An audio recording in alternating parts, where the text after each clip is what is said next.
Banyarwandakazi, nongeye kwifuza yuko naterana namwe tukaganira kuri uyu mwaka wa 2020 urangiye muri iri joro. Nkaba nagira ngo twibukiranye ibintu by'ingenzi byakunze kuwubamo, cyane cyane ko hakunzwe kubamo ibintu bikomeye cyane. Nkaba nifuje ko tubiganiraho kugira ngo tutazigera tubyibagirwa mu mateka y'uyu mwaka wa 2020.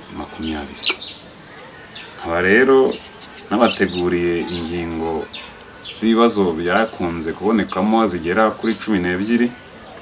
Nkaba ngira ngo tuzibukiranye, yego namwe murazizi, ariko cyane cyane muri iyi kintu iyo kitibukiranyijweho ngo kibikwa ahantu, n'abazabyiruka n'abazavuka bazamenye uburyo uyu mwaka watugendekeye nabi, ntabwo byaba ari byiza.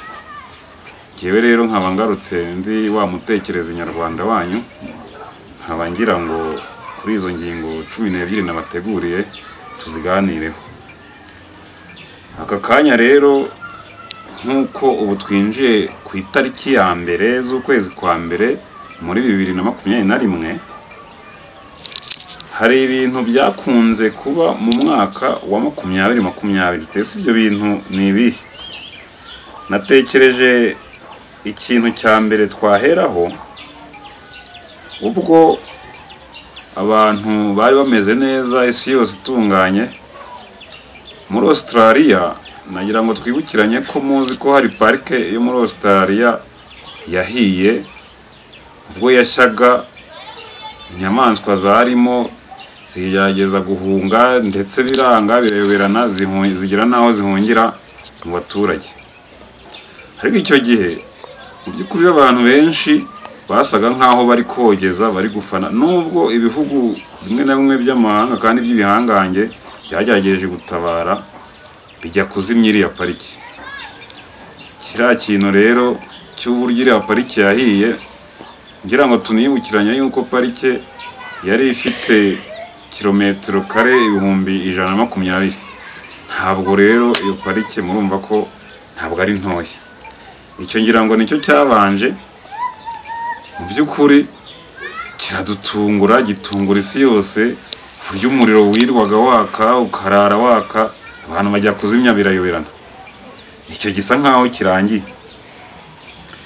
Icya kabiri nuko ngira ngo twibukiranije abakunzi b'umukino wa basket, ngira ngo muribuka umukinnyi w'igihangange uyu mwaka wa 2020 wahitanye, wakinaga basket muri Leta Zunze Ubumwe za Amerika. Ngira ngo niba nibuka neza yitwaga Kobe Bryant. Uriya mugabo muribuka yuko ubwo yafataga indege gate privé ye, yagera mu kirere igahanuka ari kumwe n'umwana we, bagahita bitaba Imana. Ibyo ntabwo twazabyibagirwa, aho umuntu nk'uriya wari ufite amateka akomeye muri basketball muri Amerika, aho yagiraga iriya mpanuka. Iyo mpanuka nayo nagira ngo mbibutse ko yabaye muri uyu mwaka tumaze wa 2020. Aba aragiye nyine aratambutse. Dukomeje noneho, mu gihe twari turi kuvuga ibyo, dusoma inkuru mu bitangazamakuru hirya no hino, muribuka ko aribwo haje icyorezo aricyo kituzengereje cyitwa coronavirus. Coronavirus mu by'ukuri itangira, abantu ntabwo babyumvaga, baravuga ati ibintu se bibaye mu Bushinwa twebwe biratureba. Ngira ngo n'iwacu mu Rwanda benshi niko twavugaga, ntabwo bitureba. Mu Bushinwa ikintu cyava mu Bushinwa kikazagera mu Rwanda kikagera i Kigali, twumvaga mu by'ukuri ko bitadufashe. Nagira ngo nabibutse mu Bushinwa corona itangira, ngira ngo muri ko yahereye mu mujyi witwa Wuhan, ku itariki 11 z'ukwa 11 mu 2019. Murumva ko haburaga amezi abiri ngo twinjire muri 2020. Ntitwabura rero mu by'ukuri kwibara muri 2020 ko muri 2020 nibwo rwose yinjiyemo noneho ikwira isi yose, izengereza ibihugu, ahantu hose batategeza ko yahagera irahagera. Mu Rwanda natwe tugiye kubona nyine tubona irahageze, twumva yahasesekaye. Ubwo ndetse amakuru ya mbere yavuzwe kuri coronavirus bavuga ngo n'umuturage w'umuhinde ariko uba mu gihugu cy'u Rwanda cyane cyane mu mujyi wa Kigali, ngo niwe wayinjiranye. Icyo gihe niko amakuru yabanje kutugeraho, ariko tugira ngo ni ibisanzwe, tugumya kuba mu kazi mu mirimo uko bisanzwe. Ariko bidatinze coronavirus rwose iratwemeje kugera naho guverinoma yafashe icyemezo cyo kuduheza mu rugo, icyo ku isi hose bise ngo ni guma mu rugo. Ngira ngo niba twibukiranya neza, guverinoma y'u Rwanda idugira inama yo kuguma mu rugo hari ku itariki 21 z'ukwezi kwa gatatu muri 2020. Ubwo inzira yo kuguma mu rugo, inzira itoroshye, inzira y'umusaraba mu Rwanda ibiratangiye. Nibwo twagumye mu rugo, ariko muri uko kuguma mu rugo nabyo mu by'ukuri mu miryango nyarwanda hari aho bitoroheye. Ngira ngo yabaye inzira y'umusaraba. Hari abagabo benshi batangiye gushwana n'abagore babo, cyane cyane ngo bamwe ntibari bazi ko igikoma kiryoha, ubundi ngo badamu ngo bigira guhuma. Icyo gihe abagabo bamwe benshi rwose bayoboka igikoma, ku buryo umwana yabonaga isahuha mu gikombe ari ubwa mbere abibonye, akabaza nyina twese, mama papa ko ari kuducura igikoma, noneho byagenze gute? Cyane cyane abana batoya ntabwo bari bazi iby'isi yagushije kubera icyo cyorezo cya coronavirus. Ngira ngo ibyo ngibyo ntabwo twazabyibagirwa rwose, ni ibintu dukwiriye kwibuka, tukajya tubyigisha n'abazadukomokaho kugira ngo bazamenye igihe igikuba cyari cyacitse ku isi yose. Ngira ngo no muri uko kuguma mu rugo bamaze kutubwira ngo tugume mu rugo, ni nabwo abanyeshuri mu gihugu cyacu bahise babacyura, amashuri baba barayataye, nabo barataha muri iyo minsi nyine. Ariko icyo cyabaye icyemezo ku isi yose, aho icyorezo cyaje gikwira isi yose nyine nk'uko nabibabwiraga. Amashuri yose mu bihugu byose bitandukanye abana barataha. Icyo cyabaye ikintu gikomeye. Ubwo dukomeje tugeze nko ku kintu cya kane cyabaye muri uyu mwaka urangiye wa 2020. Ndibuka mu gihugu cya Irani, ubwo Leta Zunze Ubumwe za Amerika yafataga icyemezo cyo kurasa umusirikare w'umunya-Irani ikamurasira mu gihugu cya Iraq. Ngira ngo yitwa Sulaiman Qasim. Hose abantu bifashe ku matama bati none se ibigiye gukurikiraho noneho turamenya ari ibiki? Ese cyane cyane ko na Irani yahise ihamagarira abaturage bayo, ibategeka ngo buri muturage gutanga byibura $1 kuri buri muturage kugira ngo bazabashe babone uburyo bahorera umujenerali wabo Sulaiman Qasim wari umaze kwicwa na Leta Zunze Ubumwe za Amerika.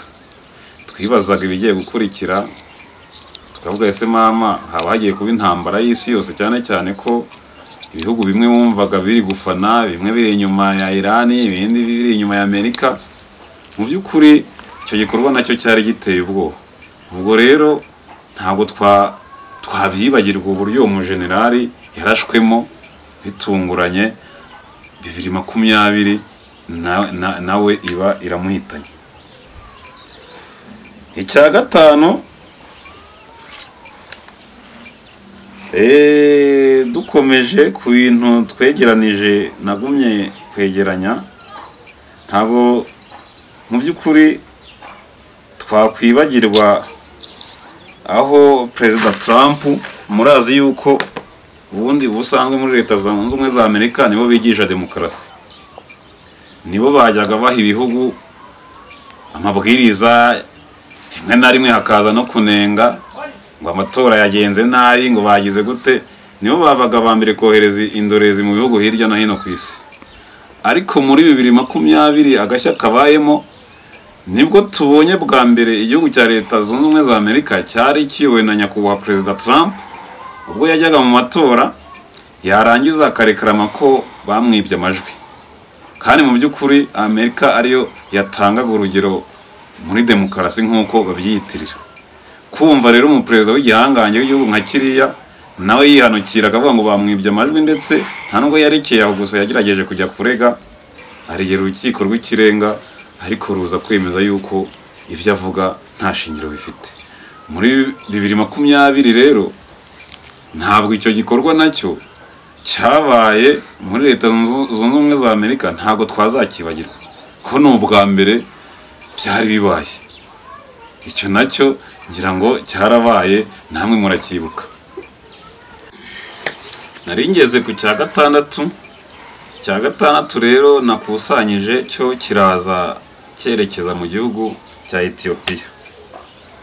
Ngira ngo muri Ethiopia uyu mwaka wa 2020 ngira ngo muribuka ko hamaze iminsi havugwa intambara y'ingabo za guverinoma za Ethiopia, ubwo zari zihanganye n'ingabo zo mu ntara ya Tigre.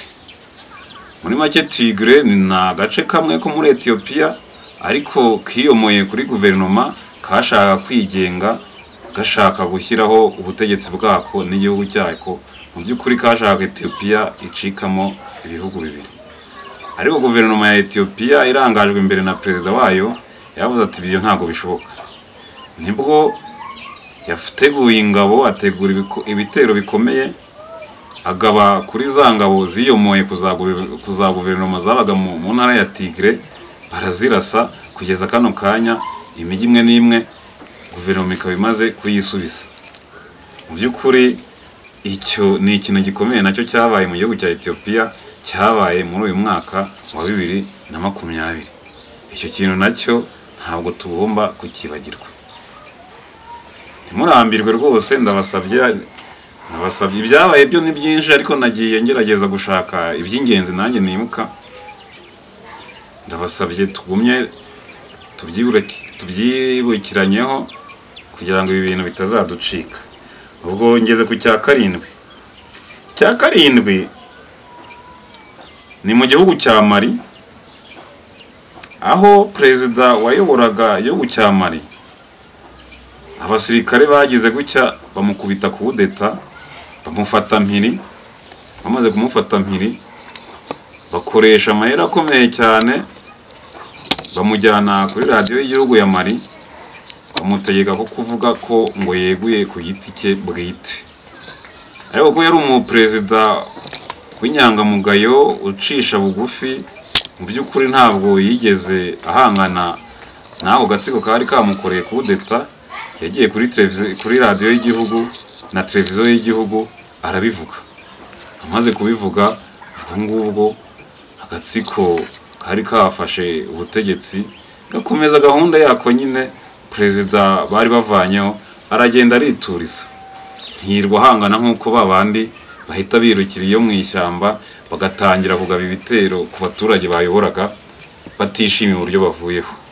Icyo nacyo ni ikintu cyabaye muri uyu mwaka wa 2020 tutazibagirwa mu gihugu cya Mali. Ubwo ngeze ku kintu cya munani. Ikintu cya munani cyo rero kirasekeje cyane, mwihangane mu cyumve rwose. Ni ikintu kitureba mu gihugu cyacu cy'u Rwanda, kuko ni ikintu gitangaje cyane. Bwa mbere mu mateka y'isi sindabona umuntu ujijutse wihanukiriye akabika umuntu kandi akamubika mu by'ukuri uwabika ari muzima nta kibazo afite. Uwo ninde rero? Ngira ngo muramuzi, no mugabo witwa Padiri Thomas Nahimana. ukunze kuba muri iyi minsi mu gihugu cy'Ubufaransa. Ngira ngo agashya yakoze muri uyu mwaka wa 2020 abanyarwandakazi, ngira ngo rwose iki kintu muzacyandike mu mateka kizigishwe n'abazadukomokaho. Thomas Nahimana aricara ati nyakubahwa Perezida wa Repubulika y'u Rwanda Paul Kagame ngo yitavye Imana. Namwe mu nyumvire arabikuririza mu bitangazamakuru, kuri YouTube, kuri channel ye, rwose arabivuga ashize amanga, nta soni afite mu by'ukuri. Kandi mu by'ukuri namwe murabizi ko Perezida wa Repubulika wacu nta kibazo yigeze agira, ku buryo ngira ngo amaze kubivuga, kubicuranga kenshi mu kanwa ke, ngira ngo umukuru w'igihugu cyacu yagiye yigaragaza kenshi aho yagiye akorana amanama n'amahanga, aho yagiye yireka abaturage, ndetse ngira ngo mu minsi ishize ngira ngo muribuka ko yakoranye ikiganiro n'abanyamakuru bo mu Rwanda ndetse n'abo hanze. Uwashoboye kukitabira wese ngira ngo yaramubonye. Uburyo rero uriya Padiri Thomas Nahimana na n'uyu munsi utarava kwizima abeshya abanyarwanda, abeshya amahanga, umukuru w'igihugu cy'u Rwanda wacu ngo yitavye Imana. Ndagira ngo ibi bintu umunsi umwe rwose sinzi uburyo azasobanura aho umuntu abasha kubika umukuru w'igihugu, kandi umukuru w'igihugu mu by'ukuri ariho, ari muzima, nta kibazo afite. Ibi bintu birasekeje, yewe ubwanjye byaranandenze, numva rwose sinzi uburyo nabivugamo. Ubu rero muri 2020 icyo kintu nacyo ntabwo twakirengagiza, tugomba guhora tukibuka, kikazajya mu mateka. Ubwo icyo nacyo ngira ngo muribuka ko cyabaye muri iyi 2020. Ubwo dukomeje, ntabwo yuko ibintu nari nateguye bigera ku bintu 12. Dukomeje ku itariki 30 z'ukwezi kwa 12 muri 2020, ubwo twirukanse twageze mu gihugu cya Sudani. Ngira ngo muri Sudani kubera intambara zakunze kubayo, ndetse oni ikoherezayo ingabo z'amahanga zikajya gucungayo umutekano, hari hashize imyaka 11, ngira ngo twari twinjiye mu wa 12. Ngira ngo muzi yuko n'ingabo zacu z'u Rwanda zakunze kubayo kurindayo umutekano muri iyi myaka yose ishize, ariko mu buryo butunguranye, mu buryo abantu batatekerezaga. Ku itariki 30 z'ukwezi kwa 12 muri 2020 nibwo oni yicaye ihita itanga amabwiriza yuko guhera ku itariki ya mbere z'ukwezi kwa mbere muri 2021 izo ngabo zigomba gutangira zigataha zigasubira mu bihugu byazo. Ndetse oni ikaba yatanze igihe kingana n'amezi 6, bakavuga yuko mu kwezi ku itariki ya mbere z'ukwa gatandatu muri 2021 izo ngabo zose zigomba kuba zavuye muri Sudani zigasubira mu bihugu byazo. Icyo nacyo muri iyi 2020 ntabwo twazakibagirwa, tuzahora tukibuka. Tugakomeza tukaba tugeze ku cya 10. Icya 10 nabateguriye, turasimbuka tujye mu gihugu cy'abaturanyi. Igihugu cy'abaturanyi si kure, ni hano hirya i Burundi. Ngira ngo hano hirya i Burundi uyu mwaka wa 2020 ntabwo Afrika cyane cyane abarundi cyangwa se natwe abaturanyi tuzibagirwa ko usize uhitanye abagabo babiri bakomeye bafite amazina akomeye mu gihugu cy'u Burundi. Ntabwo bizibagirana ko ubahitanye. Ngira ngo muribuka ubwo nyakubahwa nyakwigendera Perezida w'igihugu cy'u Burundi Nkurunziza Peter, ubwo atararwaye, atigeze aniha, atigeze agira gute, bahise batangaza ngo yitavye Imana, kandi mu by'ukuri ngo yari ari kureba umwe mu mikino yari iri kubera mu gihugu cye, yagiye kwihera ijisho ahita apfa bitunguranye. Ntabwo bizibagirana rero uburyo yari akomeye, ari umusore nta hataka, ariko tukajya twumva ngo yitavye Imana 2020 amuhitanye.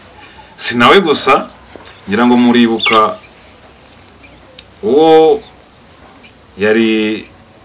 yarigeze guhurira nawe mu mishyikirano ya Arusha muri Tanzania, ubwo ari we wayoboraga icyo gihugu, ni Buyoya, Petero Buyoya. Ubwo nawe muri uku kwa 12 bagize gutya rwose, nawe ngo ahita yitaba Imana. Amaze kwitaba Imana, ndetse biba n'ibintu bitangaje, ubwo guhambwa mu gihugu cye nk'umuntu wayoboye kiriya gihugu imyaka myinshi cy'u Burundi byayoberanaga, haza gufatwa icyemezo gikomeye cyo gushyingurwa mu gihugu cya Mali. Abashyinguye muri Mali birarangira. Ubwo icyo nacyo muri iyi 2020 ntabwo twazakibagirwa rwose. Buriya ni hakeya bikunze kuba umwaka umwe ugatwara abantu babiri baba perezida bayoboye igihugu kimwe, ntabwo ubundi bikunze kubaho. Ibi ndabibabwira kugira ngo rwose uyu mwaka wa 2020 mwe kuwufata nk'indi myaka isanzwe. Ni umwaka wabayemo ibintu byinshi kandi bibi tudateze kuzibagirwa.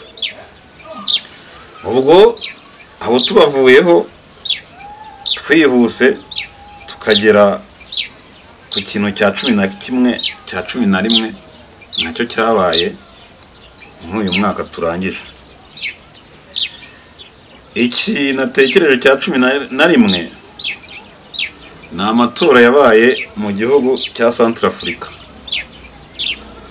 Impamvu aya nayo ntayasize inyuma, ubusanzwe musanzwe muzi ko guverinoma ifite ingabo zirinda ubusugire bw'igihugu, ariko biratangaje aho umukuru w'igihugu wa Centrafrica yagiye mu matora asa nk'aho ahari nta gisirikare afite, aho yagombye kwitabaza ingabo z'amahanga ngo zijye kumurindira umutekano muri aya matora.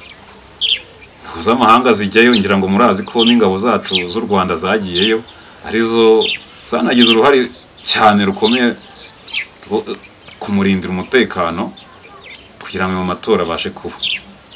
Ntabwo bisanzwe bimenyereye rero, ntabwo byari bimenyerewe aho umuperezida muzima wagagombye kuba nawe afite igisirikare gikomeye yitabaza igisirikare cy'amahanga, agasa nkaho yerekana ahari iwe ko nta gisirikare afite.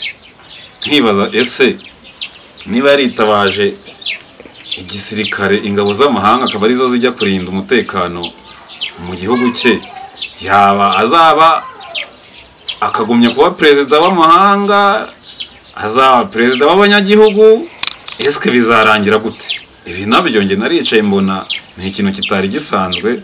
Ubundi nk'umuntu wari usanzwe ayobora igihugu, cyane cyane amatora yaragiyemo sibwo bwa mbere wenda ngo bivuge ngo byari bitunguranye, byakagombye kuba yarubatse igisirikare gikomeye cya Centrafrica nk'umuntu uri perezida, bityo nawe akerekana igitinyiro cy'igihugu cye, ntagumye kugaragaza intege nkeya z'igisirikare cye yitabaza ingabo z'amahanga. Icyo nacyo rwose muri 2020 ntabwo twazabyibagirwa, kuko tuzahora tubyibuka.